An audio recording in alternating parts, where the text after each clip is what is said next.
Hey, welcome to Crossroads. I'm Kyle. And I'm Hannah. And we're here to guide and equip you for the adventurous life that God has for you. Today, we're continuing our dive into the book of Daniel. And my friend Hannah, right here, is going to talk about the key to dealing with bullies. That's right, I sure am. And listen, maybe bullies make you feel the way that Elmo feels about Rocco. Yeah, Regardless, not good. We're going to get to the bottom of how to deal with bullies and what God wants us to take away from the process, starting right now. Okay, but first, why doesn't Elmo like Rocco? I'll explain that to you later. I didn't Explain to you later. I saw it. I didn't understand. It's a long story. Okay.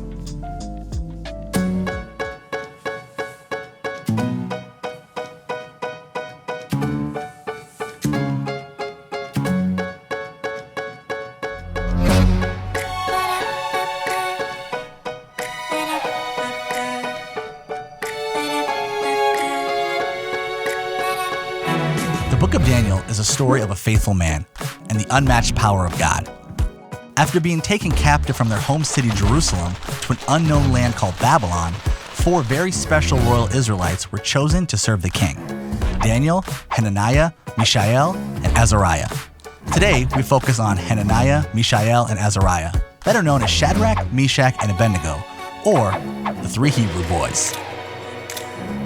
The king of Babylon, Nebuchadnezzar, loved himself so much that he put a huge statue to remind people of his imperial power. And he wanted everyone to worship it whenever they heard the special music. Everyone. But the Hebrew boys, boys too, they were not about it. Today, we explore their story and what it means for our life.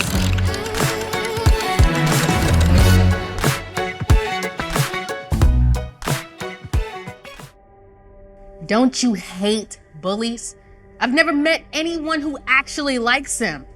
Well, see, I've found the key to standing up to them. Hey, I'm Hannah Driscoll, and today we're going to talk about bullies. And before you check out, I promise you have one.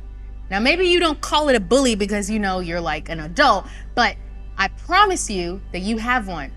And maybe it's not the kid in the hallway anymore who steals your lunch money, but it could be the person at work who takes credit for your ideas over and over, even after you've talked to them. It's the person who won't listen to your feelings and your side of the story, even after you've asked them to and you told them how it makes you feel. It's Jan from finance who steals your lunch even when you label it over and over. Thanks, Jan.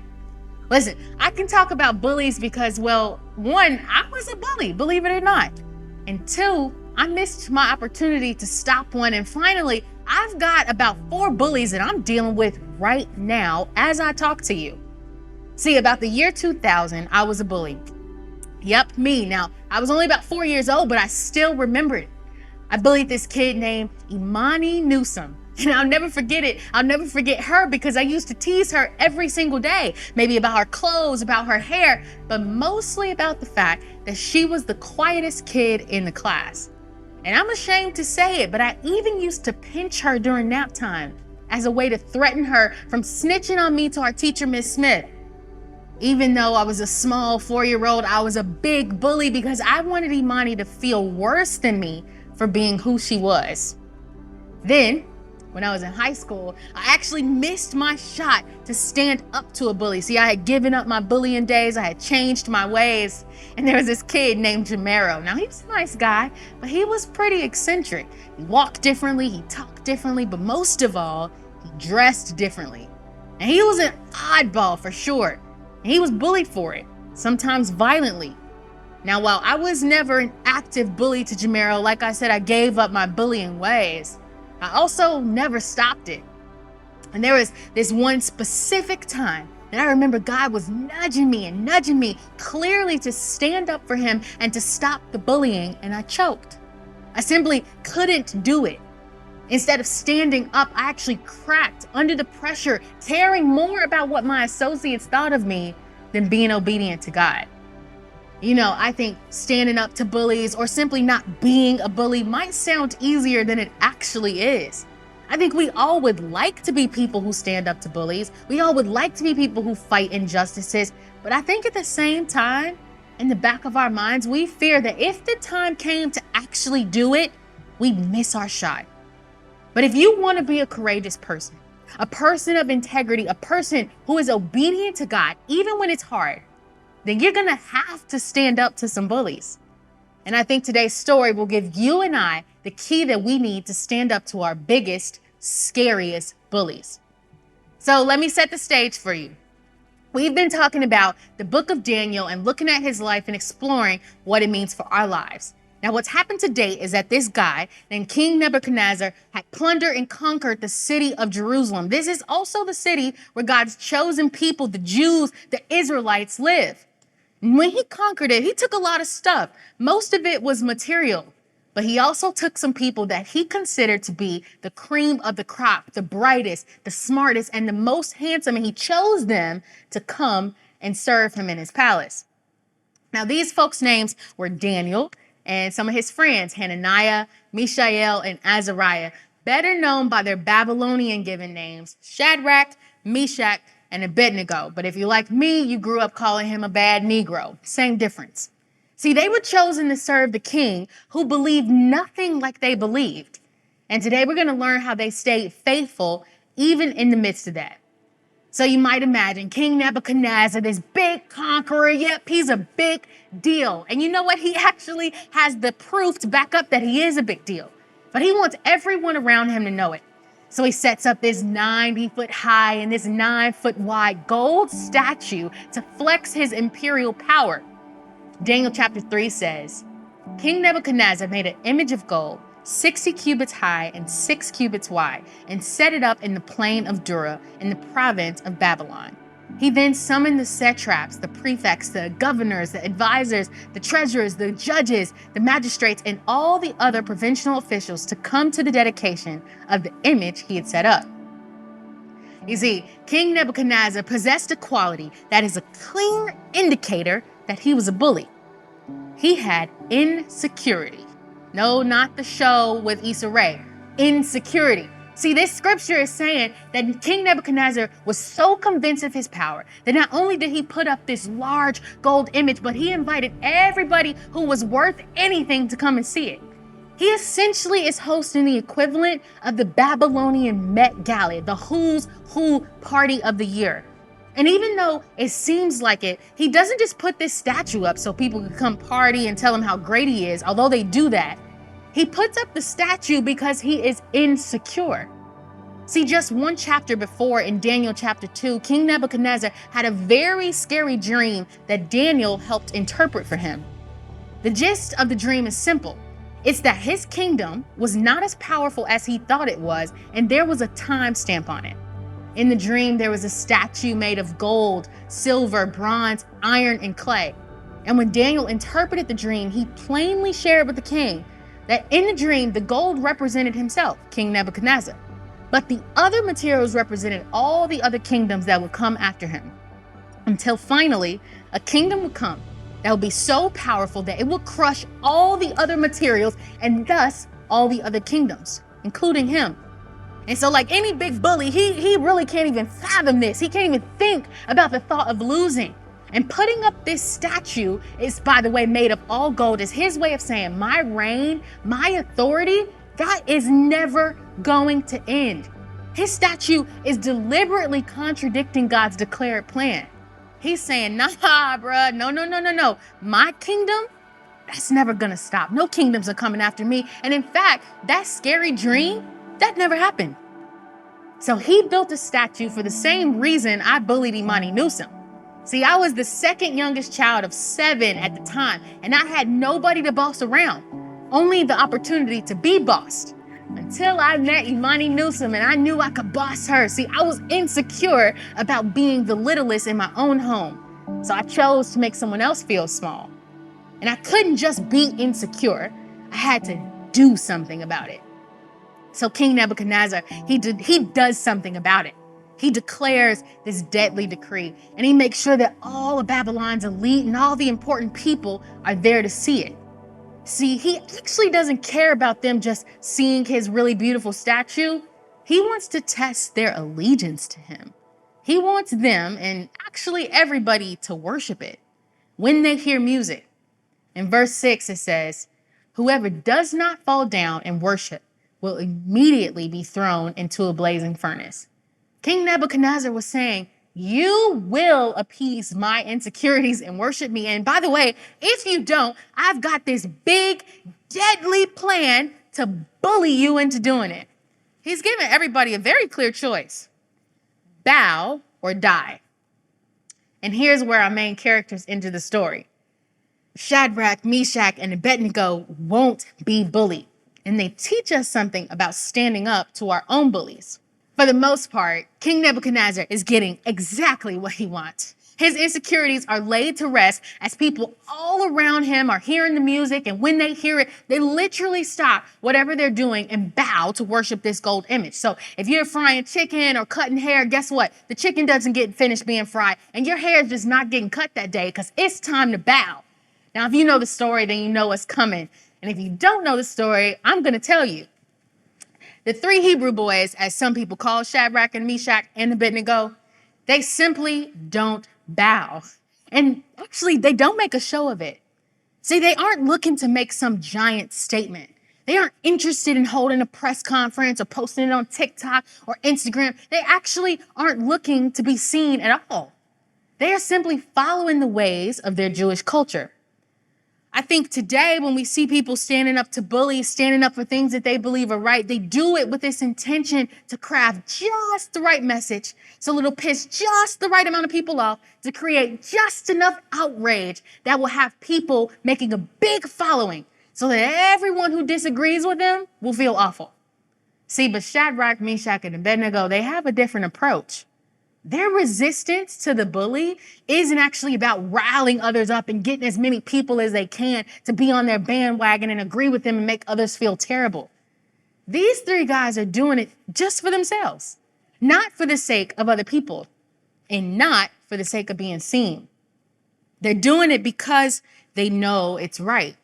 They're committed to serving the true God, and they show it by not bowing. You see, in fact, their acts would have probably went entirely unnoticed if it wasn't for their haters. The Bible tells us that there were certain Chaldeans, which basically just means like a magician or a powerful leader at the time, who maliciously accused Shadrach, Meshach, and Abednego. And they went and they snitched to the king. They said, "O king, live forever. You, O king, have made a decree that every man who hears every kind of music should fall down and worship the golden image."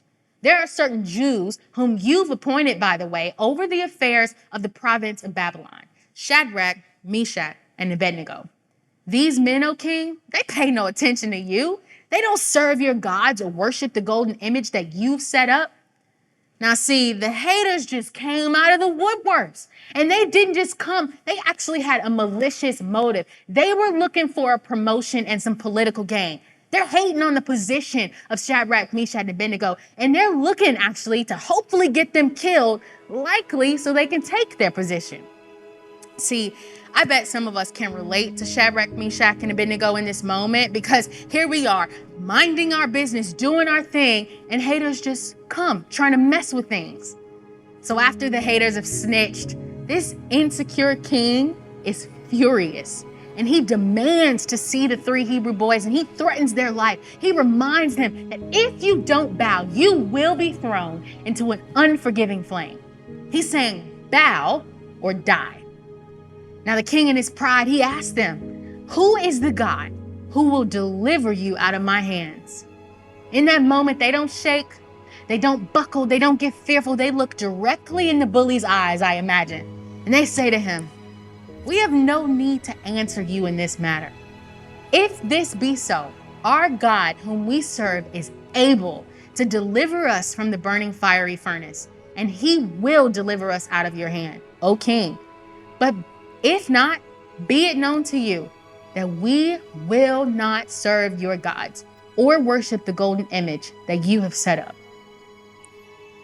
Now, if King Nebuchadnezzar wasn't mad before this moment, he is livid right now, because these guys are literally embarrassing him. They're not just denouncing his power and saying, "I don't care what you do, we're not bowing." They're doing it in front of everyone. The whole Met Gala people is right there to watch him denounce the power. And they're saying, "What you gonna do about it?" He's got something to prove. Now, the three Hebrew boys, their response is so bold. It is. It's bold. But the kicker about that moment is not just the bold response. It's that it wasn't the moment that the Hebrew boys had decided that they would be committed to God and not bow to the king. See, they had to decide that they believed in God's power long before the moment came, or they would have easily bowed in the moment. I want to set this up for you. You've got a scary king right here. I mean, scary, your boss, in fact, who can chop your head off. And then you've got a fire that you can see and smell, and it's real. See, in our own lives, when we're standing between being committed to God and bowing to whatever is the cultural flavor of the month or whatever is the pressure that we're currently facing, if we've not already decided that we will be a believer of God and his power more than the world's power, we're going to bow. I know we will probably all like to think, oh my gosh, like, no, absolutely not. That's not going to be me. I would totally stand up for God. I'm all for Jesus. He's like, and I love him. But let me tell you, like I said, when you're standing between that furious king and that very visible blazing furnace, it's real easy to forget that you want to stand up for an invisible God. See, I told you the story about how I had missed my shot to stand up to a bully in high school. Because when I was in the hot seat, the pressure was actually too much to make the decision in that moment. The picture that I'm trying to paint here is that Shadrach, Meshach, and Abednego, they were not superhumans with super faith. They simply had made their minds up that they were going to serve God no matter what, and they made it up long before they were faced with the fire. Their story teaches us that if we don't prepare ahead of time to stand up to the bully, we will bow. Hey, quick interruption to tell you, giving is a critical spiritual act. I'm going to tell you exactly why in under 30 seconds. Go. You know, giving is something we do to honor God. It's a discipline that we must work to develop because it's something that exposes our heart to God, tells him kind of where we're at. And if you want to take the step of showing your heart to God and say, yes, I want to give, I want to honor you in that way, God, you can go to crossroads.net/give for more. Now back to the message. Maybe some of us are being faced with fire right now even. Maybe some of us are in situations that feel like a rock and a hard place, or between a furious king and a hot fire. And we're just not sure what to do. I told you myself, I got about 4 bullies that I'm currently dealing with. And my bullies, they don't look like King Nebuchadnezzar. In fact, they don't even talk, but they do look like anxiety around my health. They do look like fear of the health of my young nephew who needs a life-changing surgery. They do look like anger and like pride. And these bullies, all of them are screaming and they want me to bow. They're all looking for me to bow to him and forget that God was ever faithful. Whatever your bullies are, I want to encourage you, don't bow. And here's what helps us do that: prepping ahead of time. And we do that by building our faith through God's word and having the courage to believe. The 3 Hebrew boys had courage to believe, not because, like I said, they were some superhuman Christians, not because they had everything together, but simply because they had seen God do things before and they knew he was able. They had probably already lived full lives of faithfulness, but they also came from a long line of people, the Jewish nation, who had watched God do the impossible. I want you to take a second to look back and think back over your own life. Think back and look back and see if you can find the places where God has absolutely shown up and been good. Whether you've been walking with Jesus for a long time, whether you're thinking about this Jesus thing, you don't even know what you believe, this still applies to you. I want you to take a second and think about if any of the good moments in your life you can attribute to God's goodness. And if you can't think about your own life, think about the life of your friends or your neighbors. Where has God been good? I had a mentor once, a good one at that, who told me that sometimes we get spiritual amnesia. And what she was talking about was not real amnesia, but she was saying we can forget the goodness and faithfulness of God. See, when we remember God's faithfulness, it gives us this courage to believe. It builds our faith. So something practical that I do is I just write all the good things that God has done. I write them down. I just keep this running list that I started at the beginning of the year so that anytime I'm actually discouraged, anytime I'm down, anytime I'm facing my bully, I look at that list and I remember that God has actually been good. He's actually been faithful. Another thing I do is I read my Bible. And it sounds really simple, but it's actually a book full of the stories of God's faithfulness. And you know what? You can do that right now with our whole church by joining us in the Bible Challenge. You see, when we do these things like hop on the app and do the Bible Challenge or learn about Jesus through scriptures or look at our list of all the ways he's been good, when we do these things, although they seem simple, it builds our faith and it gives us the courage to believe. It reminds us of God's power, and it gives us a chance to stand in the face of the fire and not to bow to the loudest and the angriest and even the scariest of our bullies. And if you're like me, it gives us the courage to stand despite what other people think about you. And it even makes us choose death rather than bowing to something we know is wrong.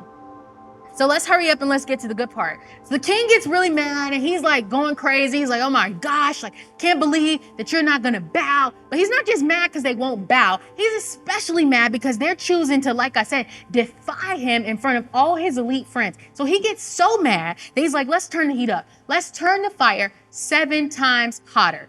And this fire is so hot that the people who are guarding the fire, they die. Can you imagine like getting dressed for work that day, like, ooh, putting on my little guard thing and I'm about to join the service and I'm gonna serve the king. You did not expect to die by the fire that wasn't even meant to kill you. But that's how hot this fire is, because the king wants to make sure that these disobedient delinquents are killed. But spoiler alert, they don't die. In fact, the Bible is certain to note that they were bound up in ropes in all of their clothing. But when they come out of the fire, not a single thing on them is burned, not even their hair. And they don't smell like smoke. And that seems crazy, but what's even crazier is what happens next, because King Nebuchadnezzar is so pleased. He's so amazed that their God has saved him that he issues this violent decree that anybody who speaks against the God of Shadrach, Meshach, and Abednego, you know what? I got news for you. You're going to be ruined. In fact, I'm going to tear you limb to limb. And that's really violent. And after that, he promotes them again. And they become even bigger, more powerful bosses than they already were. God uses this moment to boss up Shadrach, Meshach, and Abednego. See, what their haters intended to be their downfall was actually their promotion. God uses this moment to shine through the 3 Hebrew boys, and not just so that their haters could see it, not just so King Nebuchadnezzar could see it, but so that all the powerful people of the land of Babylon get to see it. And they all get to see God's power through Shadrach, Meshach, and Abednego. See, they chose to stand, settled in their own convictions, believing in the power of God, and the impossible happened for everybody to see. Listen, I don't want to fool you. Sometimes God will allow us to be tested and even tempted with our biggest bullies. But when we are faithful to God in the face of difficulty, our scariest moments, he turns around and he blesses us. The pressures of life are real.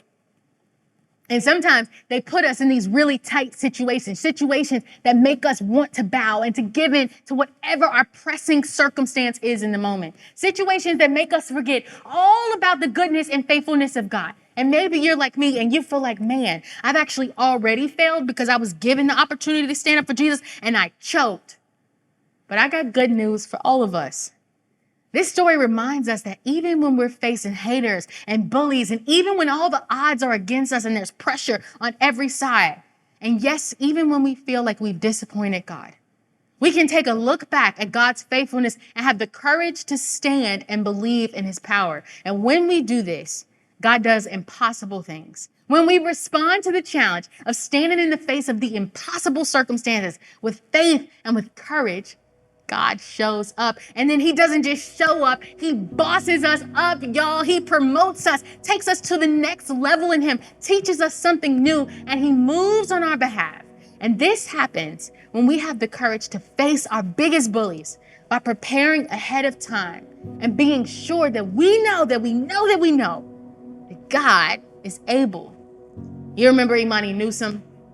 You know, she never actually stood up to me, to my face, but even in the face of all of my 4-year-old threats, she had the courage to do something else. She told our teacher, believe it or not, and guess what? It made a difference.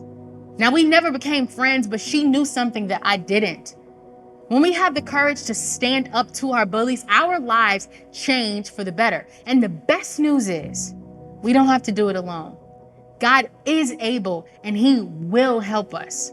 We just need to remember His faithfulness and have the courage to believe. You know, how to do that Bible challenge that I talked about happens right here in this app. Right here, you read and you journal, and it's right at your fingertips. It's all happening and going down in the Crossroads app. Best part is we get to do that together. So when you do that, you'll see journals from me, from Brian, For me. from Hannah Yeah. in there. We can read the Bible together. But don't just take what we write as your man, expert input. I mean, hopefully we are somewhat of an expert on the... A little bit. Maybe a little Tiny bit. But we've actually made something even better for you. It's the Daniel Guidebook. You can get it for free. It's got context, history, things that you're not going to get just by reading the words alone, or maybe even reading what we write about it. So get this, it's completely free. Go to crossroads.net/Bible challenge. We will mail one to your house. That's excellent. We'll see you next week on Crossroads. There is a way that leads to life. It's not the paved path, well lit, well traveled, known. It's the ancient path, narrow, forgotten, wild. Few are willing to walk it. But those who do find what they've been searching for. Be one of them. Walk the way that leads to life and find faith in a faithless world, happening now in the Crossroads Anywhere app.